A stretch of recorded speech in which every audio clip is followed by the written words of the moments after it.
akses moda transportasi dari dan menuju kota Jakarta terkait fasilitas perjalanan rute Velodrome Manggarai sesuai dengan arahan pada ratas. Penjabat Gubernur DKI Jakarta Heru Budi Hartono menanggapi sekaligus mengapresiasi berbagai pandangan umum dari pihak legislatif terhadap rancangan peraturan daerah tentang anggaran pendapatan dan belanja atau APBD tahun anggaran 2023. Hal itu disampaikan saat sidang paripurna yang berlangsung di ruang rapat paripurna Gedung DPRD DKI Jakarta, Kecamatan Gambir, Jakarta Pusat pada Rabu 9 November. Heru menyampaikan tanggapan terhadap isu-isu strategis seperti penanggulangan banjir, kemacetan, dan transportasi, serta peningkatan pendapatan daerah. Terkait penanggulangan banjir, Heru mengatakan pihaknya akan terus berkomitmen melakukan penanganan sesuai dengan kebijakan yang telah disusun, baik pada rencana pembangunan daerah maupun rencana strategis Dinas Sumber Daya Air tahun 2023 sampai 2026. Heru juga melakukan koordinasi intensif dengan pemerintah pusat dan melakukan sinkronisasi program secara berkala. Selain itu, ia meningkatkan kapasitas sungai dan membangun tanggul pengaman pantai yang merupakan program prioritas penanggulangan banjir. Lebih lanjut, Heru mengatakan pihaknya juga menambah daya tampungan air dan sebagai tangkapan limpasan air sungai. Heru menjelaskan bahwa pihaknya akan meningkatkan jaringan angkutan umum terintegrasi di DKI Jakarta sehingga bisa menunjang upaya penguraian kemacetan.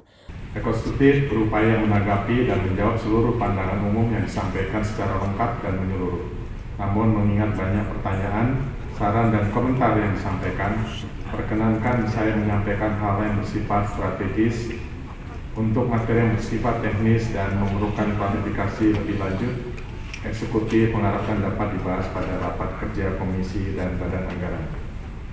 Rapat Dewan yang saya hormati, penyusunan rancangan peraturan daerah tentang APBD tahun 2023 merupakan kelanjutan dari kesepakatan bersama antara eksekutif dengan legislatif terhadap KUA dan PPAS APBD tahun 2023. Selanjutnya saya akan menyampaikan tanggapan terhadap pandangan umum fraksi-fraksi yang berkaitan dengan rancangan peraturan daerah tentang APBD tahun anggaran 2023.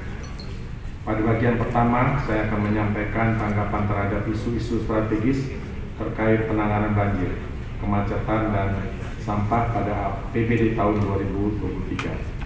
Sebagaimana pertanyaan, saran, dan pendapat dari fraksi PDIP, fraksi Partai Gerindra, fraksi Partai Golkar, fraksi PKS, fraksi Partai Demokrat, fraksi PAN, fraksi Partai Nasdem, fraksi PSI, dan fraksi PKB P3.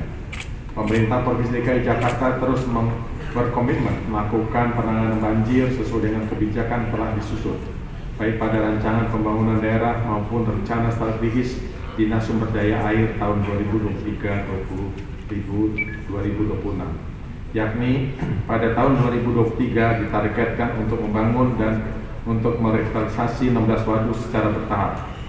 2. Melaksanakan program pembedahan seluruh prasarana dan sarana pengendalian banjir serta pengembangan sistem pemantauan banjir. Melakukan koordinasi dan intensif dengan pemerintah pusat dan melakukan sinkronisasi berbagai program secara berkala.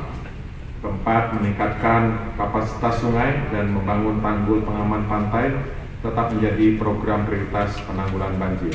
5. Menambah daya tampung air dan sebagai tangkapan limpasan air sungai. Pemda DKI Jakarta terus mendorong pemerintah daerah penyangga untuk berkontribusi pada penanganan banjir di Jakarta melalui kesepakatan bersama yang tertuang dalam program penanganan banjir dan longsor di bawah koordinasi Kementerian Dalam Negeri. Eksekutif mengapresiasi dan mengucapkan terima kasih atas saran fraksi Partai Demokrat dan fraksi Partai Golkar terkait upaya peningkatan jaringan angkutan umum terintegrasi di DKI Jakarta. Perlu kami sampaikan bahwa telah dilaksanakan program integrasi angkutan bus besar, bus sedang, bus kecil melalui pengoperasian 55 rute dan pengimplementasian 300 unit bus listrik. Kami juga meningkatkan jaringan layanan angkutan umum dengan memperbanyak rute melalui integrasi angkot. Jangkauan layanan angkutan umum sampai bulan September 2022 sebesar 86% dan terus ditingkatkan sampai dengan target 95%. Pertumbuhan pelanggan di tahun 2023 diproyeksikan naik sebesar 51% dibanding tahun 2022. Jangan lupa subscribe ya.